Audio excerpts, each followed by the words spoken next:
Good morning, everybody. Welcome to the Old St. Andrews podcast. It's good to be with you this morning. Making it real. Corey, good morning. Good morning, Tim. How are you this morning? Doing pretty good. Getting Good. used to this cooler weather. Yes. Had to put the coat on today. Yeah, definitely. I'm in my Granby sweatshirt. Oh, there the phone rings as soon as we go onto the podcast. It hasn't rung all morning, and then it rings. Yes, Granby sweatshirt because Big game tonight, right? Big game.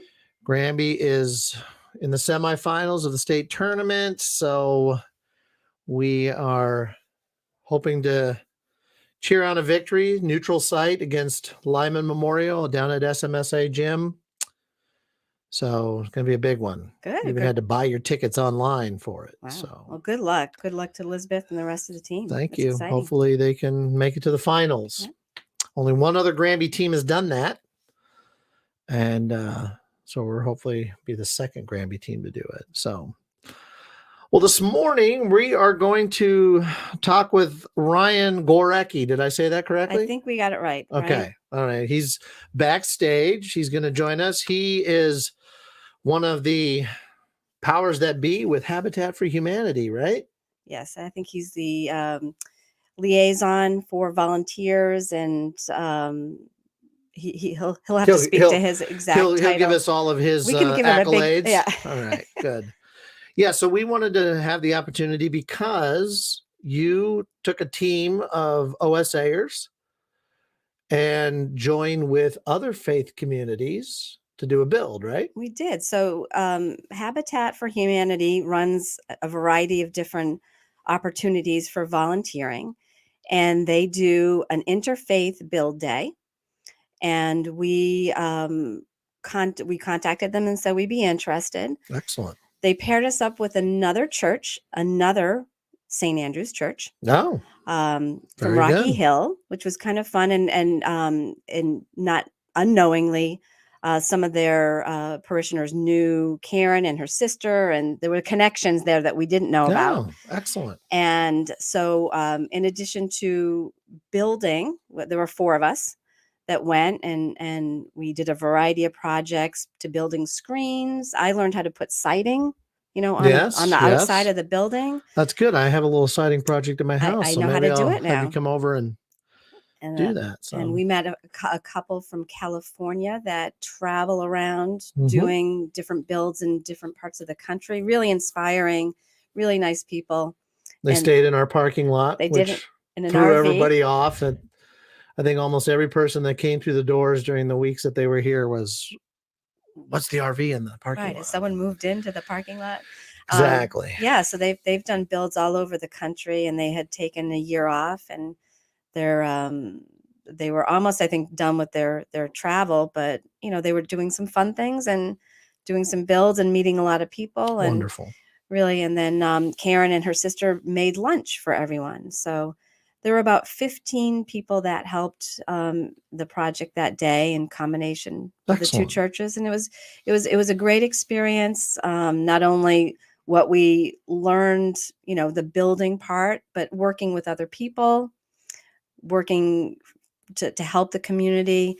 And I'd love to hear Ryan, when Ryan talks to him, I'm going to ask him about that project and that neighborhood itself. But it was really a great experience, and I'm glad we did it, and hopefully we can do it again. Well, let's bring Ryan onto the screen. Right. Now, the good news is that Corey was actively participating in this.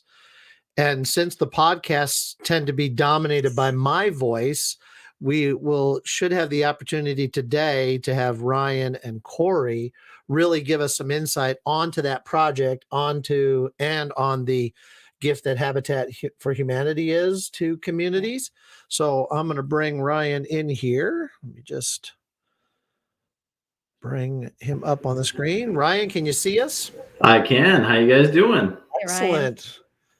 And we can see you. Thanks for Awesome. joining us today. Really appreciate it. Absolutely. Oh, thanks for having me. My pleasure to be here.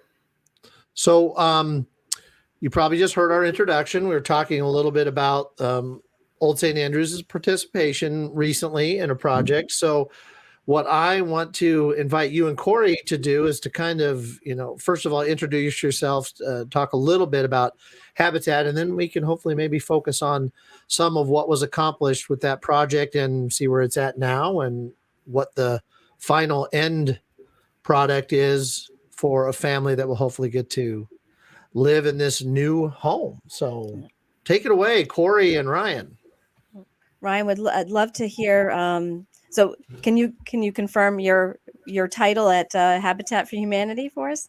Yeah, absolutely. So my name is Ryan Gorecki. I am the Director of Volunteers and Engagement here at Hartford Habitat. I've been with the organization for 5 wonderful years. Really joined the mission to help get volunteers out to support the community. I've done a lot of charity and volunteer work in my past. So when I found the opportunity to lead others, giving back to the community, I jumped for it. So that's great. Yeah. Yeah, you were great help in organizing. I know our group, we went back and forth with emails and how to get people signed up for the event. So that all makes things much easier as a volunteer. Can you give us just basic Habitat for Humanity, the mission of the organization? Yeah, absolutely. So Habitat for Humanity was founded on the conviction that every man, woman, and child deserve a decent, safe, and affordable place to live. Therefore, we do work closely with prospective homeowners within the greater Hartford area to promote and celebrate home ownership. Our affiliate has been or was created in 1989. So we have been in operation for 32 years. At this point, we are very grateful to have been able to build over 260 homes in the greater Hartford area, servicing over 300 partner families. And housing over 2,000 individuals in the greater Hartford area through both our new construction, rehab construction, and other Brush with Kindness, which is like critical home repair, some veteran service and agent-placed programs as well. Wow, this is a lot of different types. I know the house we worked on was a rehab house, and I understand it went through a fire. Yes. And some new people were already planning to move in because the prior people had moved out, right? Yes. So we're, the Risley Street rehab that your team had worked on, that home we took possession of and started work back in August, I believe. So your team has helped us to continue the progress along through that, through that property. But we are getting closer and closer to completion on that rehab. It will be a single family standalone structure in Hartford. I believe it's a 4-bedroom with 1.5 bathrooms. It was pretty efficient home.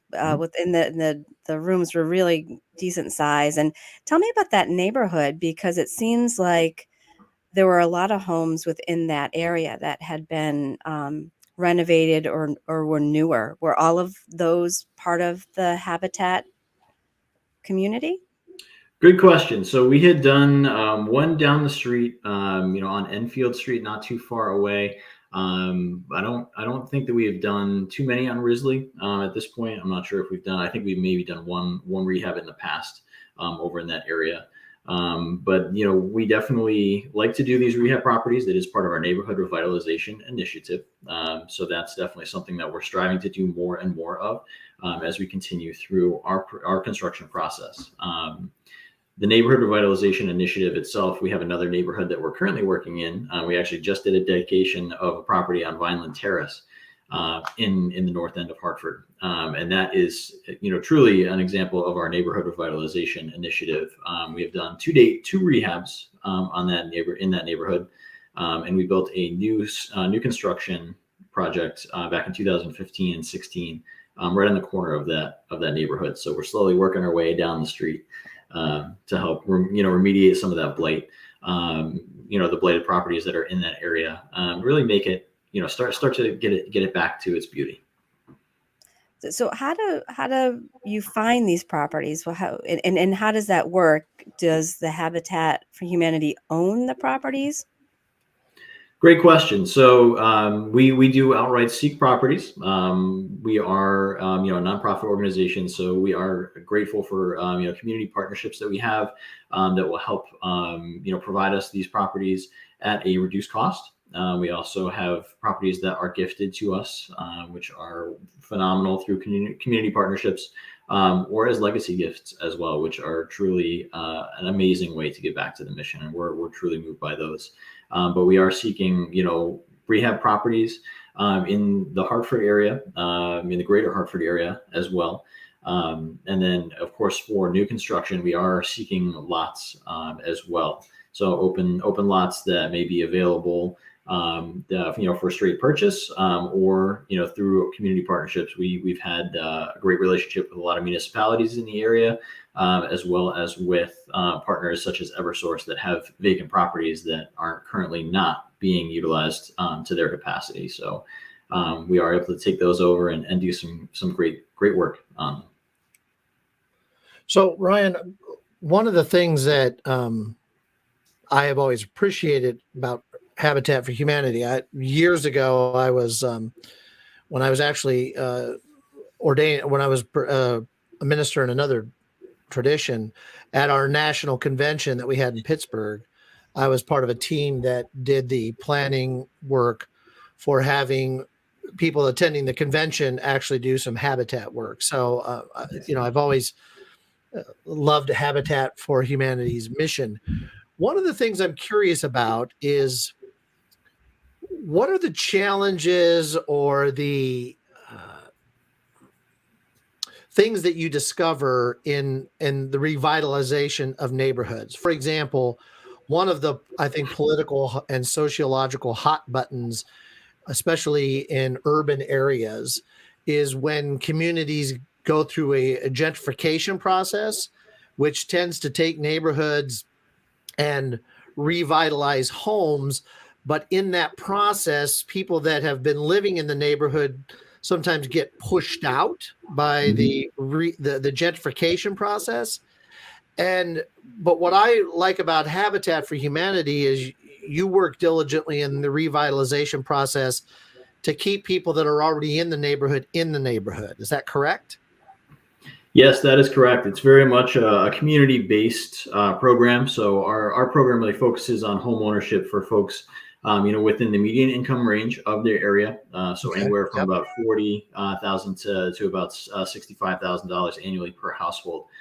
These are folks that are currently living in the community that maybe would not be qualified to apply for a traditional mortgage, may not get that traditional mortgage. So we are focusing, on the ability to. You guys still there? Yeah, we're still here. Can you hear us? Yes. All right. Okay. All right. Excellent. Yes, we're still here. We were mesmerized by what you were saying. Awesome. You were frozen. So, our program really focuses on providing these opportunities for home ownership for folks within the community. We definitely place emphasis on home ownership and the opportunity to grow. So all of our homeowners are placing a down payment on their home. They are paying a monthly mortgage rate, and they are working really hard to complete their hours. So at least 150 hours of sweat equity, 50 hours of financial literacy training. And this is through the course of about a 16-month program. So they're definitely community members earning their way through the program, all for a 0% finance mortgage, which is the real benefit of our program. So that's how we keep folks in the community, back in the community. So it's the opposite of gentrification. Yeah, exactly. And what I want to emphasize with those who are watching or who will be watching it, that is a huge element to it. In that, and I'm sure some people would take me to task on this, but there's a lot of ugly side to capitalism that ends up taking people in certain socioeconomic categories and keeping them there with some of the manipulation that happens with capitalism, with banks, with the ability to get a loan, credit scores and all these kind of things. And Habitat works to help fight that monster for people who have to face it. And it's a very hands-on approach, sweat equity, learning the way of finances. I love the fact that, you're educating, these people to not only get the home, but to be able to give them the tools to keep it and, and learn what they need to know to, to keep a home, because it's not something, it's very different than paying rent. Oh, absolutely. And so the education part is huge, I think, for keeping this going and maybe even generationally, getting their kids to be able to own homes. And and it seems to me that, because even with some of the teaching life skill movement that happens within public school systems, it's still not enough. So the reality of being able to have a learning process where it's kind of like, oh, this is what it takes to get a mortgage, to make that payment, to, deal with financial institutions, all those things. So I just wanted to make sure and state that is a huge part, a huge plus of the work Habitat for Humanity does. So. Absolutely. Well, thank you for the reinforcement. That's spot on. Perfect. Yeah. And you change people's lives for the better by doing that. Mm-hmm. Somebody goes from thinking I'll never be able to make this work to seeing it succeed and being supported in that. So. Yeah, the American dream, right? To own a home. And in these days, down payments and starting that process, it's really, like a mountain, and you're breaking it down and making it possible. Yes, exactly. Now the project that our group worked on, you say again, how close are you to completion on that one? So we are getting closer and closer by the day. Right now I would say we're at about, probably about a month worth of work left. So probably about 90% complete right now. Doing some of the initial, the final touches, if you will. Right now, I think we're working on installing flooring that will be trim and installation of some hardware, and then we'll pretty much be done. So looking forward to hopefully wrapping up that project by the end of the year at this point. So very excited. So are you relying on mostly volunteers now to finish this property, or are there professionals that are going to do the rest? How many volunteers are going to be working on this home? Sure. So for pretty much for the duration of the build, we'll see anywhere from about, put it this way, we'll probably see about 5,000 to 8,000 volunteer hours on a typical rehab. So that can depend on, the number of volunteers that are available, the number of volunteers that are recurring and come back to join us. So, as an affiliate, we work with about 5,000 volunteers on an annual basis across all of our projects, which is fantastic. We have a wonderful support network. And, we definitely see, I would venture a guess to say we probably see about 800 volunteers per rehab project. Wow. That's amazing.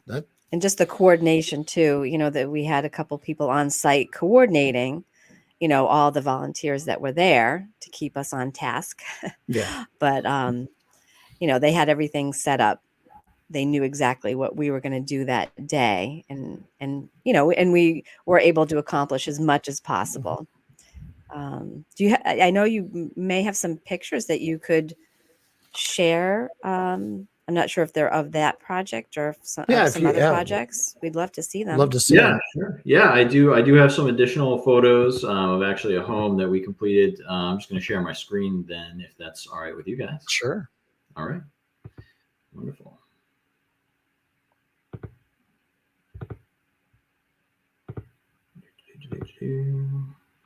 Okay. All right. Are you guys able to see this photo? Yeah, we just got to add it to the stream. There we go. All right. All right. How's that? Can you guys Yeah. see the photo? Definitely can see it. All right, awesome. So this is a picture of our Main Street project. We completed this project again as part of our neighborhood revitalization initiative on Main Street in Hartford. This was completed back in 2018. So we were working to do these 6 homes. So there are 2 duplexes and 2 standalones. And then you can kind of see some of the beautiful product. There it is. There's the full thing. So we Nice. have the standalone right here on the far left. In the middle is the duplex. And these projects came together very, very well. Beautiful exteriors. They matched really the whole area as well. And back in 2016 and 17, we actually completed 3 standalone homes. Just a couple homes past these guys on the right hand side. Let's see if I can get over to that. Oh, there's Corinne and Mark. Get back to here.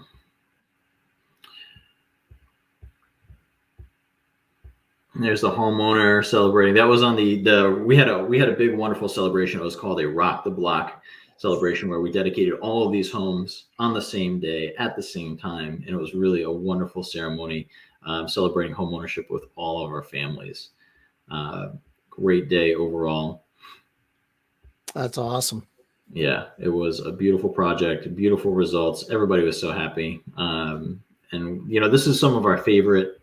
These are some of our favorite events. It's really the opportunity to share, a celebratory day. All the hard work has come to fruition, and the homeowners are ready to move in, and we get started and get them in here. So that's great. Yeah. Those are great pictures too. Yeah, thank you. Then the second set of photos I wanted to show you is our concrete home. So we're actually starting it this year. This is a concrete home built with ICFs. These blue blocks here are all ICFs. So they're insulated concrete forms, which they kind of expand, as you can see in this back corner over here, back left in this spot. They expand. We set all these ICFs into place. And we pour concrete right into them. So we set them up in 4-foot tall sections all around, and really just go, get everything set up, and we have contractors come in to pour. So this will add to a little bit more sustainable building practice. What we're looking to do for this one, as well as helps to reduce the cost for us this year, especially with materials being so expensive within the last 2 years. So it definitely helps to offset some costs from this construction process. So we hope that it will be a sustainable model for us. And we can continue to do this, within the next, I'd say 3 to 5 years. We're looking possibly to do more of these. So are those also more sustainable from the standpoint of climate change and dealing with all of the ramifications of what we're facing with carbon footprints and things?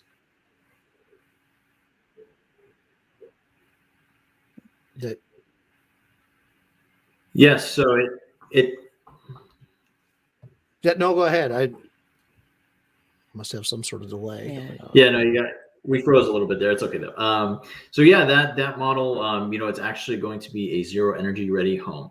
So with the option to add, solar, it will have, it will be insulated to the T. Those blocks are insulated concrete forms, so they're insulated on both sides. So it will be a super tight house. We'll have a lot of air exchange fans to make sure that it is, appropriately ventilated, but it will be zero energy ready. And that's sort of what we're striving for going forward, is to have the opportunity for homeowners to, to reduce their energy bills, to be able to maintain their homes at minimal cost for utilities and all that stuff. And of course, green is the way to go. It definitely will be the future. So we're very excited to continue our green building practices, and hopefully we're going to really implement far more zero energy ready homes going forward as well. Excellent. That's great.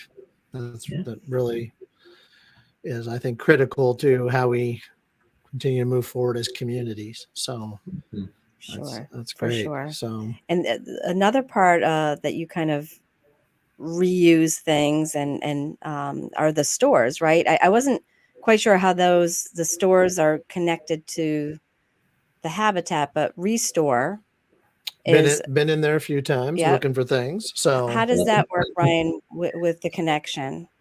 Sure. So our Restore, located at 500 Cottage Grove Road in Bloomfield. We're actually soon to open another one in Vernon. More information to come on that one.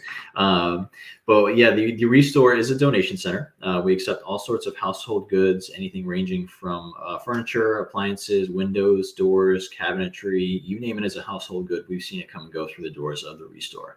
It is open to the public to both shop and to donate.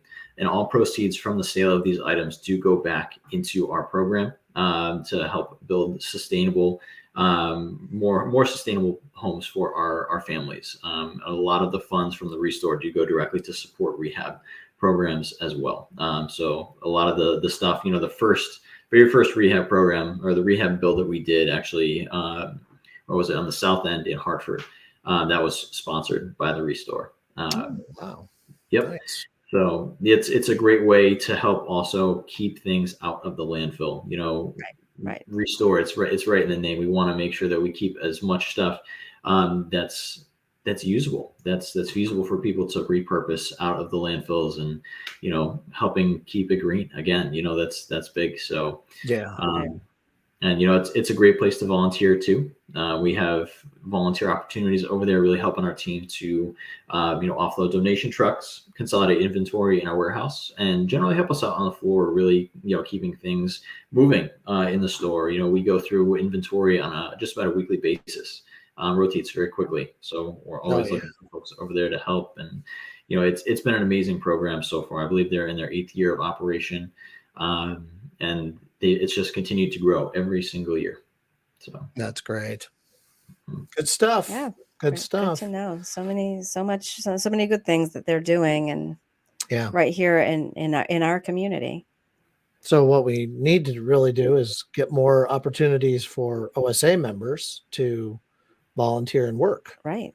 So that's what we need to do on our end to continue to nurture the development of community, the growth of community, the positive impact within community. It's easy for churches to write checks to things, but it's a whole nother level, I think, of responsibility when we participate in these community building, life transforming opportunities. It is. It can be transformative for the person giving their time too. It really, and there's opportunity for volunteering in other areas, right, Ryan? The education, the financial education. You don't have to lift heavy things or swing a hammer, right? There's other areas available for volunteering. Absolutely. Yeah. So we have opportunities not only on construction sites, also in the Restore. We have administrative opportunities. We have opportunities, Corey, as you mentioned, in our Financial Freedom Center. We're always looking for financial freedom facilitators to help us. We do have a set curriculum that we follow. So if you are interested, we would be more than happy to help bring in, share the curriculum with you, and give you some insight on what it is we're looking for. In terms of facilitation and direction through those. But it's really, we're hoping to roll more of those courses out to be available to the public as well. So that's great. Yeah. So definitely some room to welcome new faces and, folks who are interested in giving back, but, weren't necessarily, sold on the construction aspect. If you wanted to come join us, first as a facilitator and then, join us as a build opportunity, by all means. We're very flexible, and we'll always work to find the best fit for you here at Habitat. Always. And if you don't want to do the financial or the lifting, you can make sandwiches. There you go. And exactly. Bring lunch to the group. So, which two of our faithful members did. And what I loved about it is Karen, who works in our office, who's probably hearing me through the wall as I call out her name. She worked with her sister, and she refused to just go buy a deli sandwich at the Big Y. She actually homemade the sandwiches and nothing beats a homemade sandwich. Sorry, just and doesn't. and So homemade baked goods. homemade baked goods too. Yes. So that alone right there is worth its value, just with the care and the love that's given in that. So For sure. we give thanks. Well, Corey, you have any other questions or anything to? Well, I appreciate your time, Ryan. If people were interested to get more information or look at the volunteering opportunities, everything's on your website, right? Got a little Nope. delay, I think. Okay.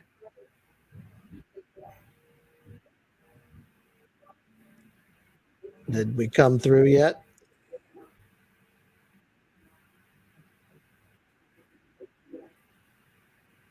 He might be Maybe he's listening to us catch up. okay. There we go. Okay. Okay.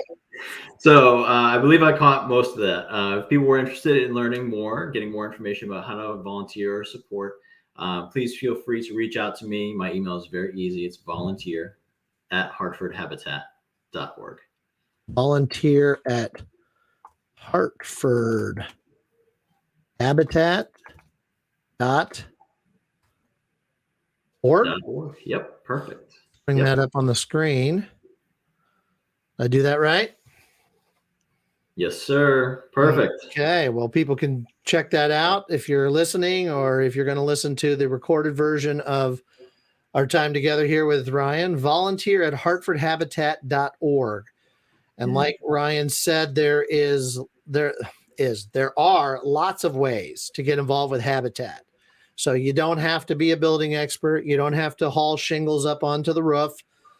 Plenty of ways to get involved and make hope-filled dreams come true, really, for people that want to have their own home, be able to invest in home ownership, and be able to live, as Corey said, what has been labeled the American dream. But we want to make it the American dream for everybody, not just those who might be in a financial position that they can go through the swamp of the financial process that exists in this country. So we give thanks for that. So, well, that's all I've got. Thank you, Ryan. We really appreciate your time and all the insight into what Habitat has to offer, and look forward to working with you again.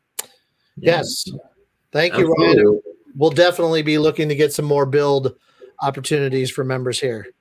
All right. Well, we will be ready for you. Absolutely. So thank you, Corey and Tim, for having me today. Really appreciate the time as well. Look forward to continuing our partnership in the future as well. Sounds good. Thank you, Ryan. All right. Thank you. All right. So I'm going to move to our closing here. So you'll go backstage. And I just want to say thank you, Corey, for getting Ryan to visit with us. Yeah, it was great to get some of the background to the organization. Absolutely. And I have to say again, it really was just a great experience from beginning to end. Very organized, and meeting the different people on site and learning about what we were doing for the family that was going to be moving in. It really was a great day. Yeah. And again, lots of people hear the words Habitat for Humanity. Yeah. But maybe have never volunteered or participated in a project or a build. I have done that myself. It is an amazing experience. And it's doing something good, and it's an outreach moment that has long-term effect. I agree. I think that I'm going to remember that day for a long time, and I want to do it again because of that. Yeah. And when you're doing something and you can see, I actually sent you a picture. I don't know if how quickly you can. Did you send it in a text? On an email. Just we had included it in the newsletter, on our midweek minute of the build and what we were doing. But you could see the effects immediately, of what you did. And, a crew of 15 people working for 6 hours it was amazing what got accomplished. And I'm not finding the picture, right. but in the midweek minute, there'll be a picture. Exactly. of some of the things that we did. So Good. check All that right. out. Excellent. Well, so we're moving into holiday time. Remind everybody that we have not all, I guess I should say, the Patron Saint Day, November 30th. It's a Tuesday coming up. It's kind of kicking off our holidays, really. It really is. It's going to be a fun event. 6:00. We'll have Eucharist and then A party. a party. Yeah. Right. A party with everything from bingo to a raffle, Scottish food. Bagpipers. 2 of them this year, 2 bagpipers. So you're not going to want to miss it. So mark your calendars, folks. 6:00, November 30th. Going to gather here and we're going to celebrate our patron saint. All right. Well, with that, we're going to say goodbye to everybody for this episode of our podcast, Making It Real. And we will look to see you next week. Same time, same place. Sounds great. All right, friends. Take care. God bless.